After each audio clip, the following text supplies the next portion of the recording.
Did you know that one honest decision can change your entire life?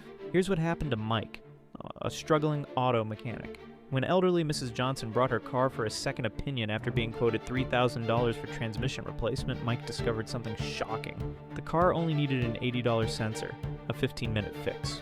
His boss pulled him aside. "Split the $3,000 with me, she'll never know." Mike had bills piling up. His wife just had their second baby.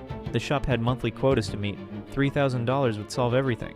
But looking at Mrs. Johnson's worried face, Mike couldn't do it. He explained the real problem and fixed it for $80. Mrs. Johnson was so grateful she told her entire church. Word spread on social media about the honest mechanic who refused to cheat an elderly woman. Referrals flooded in.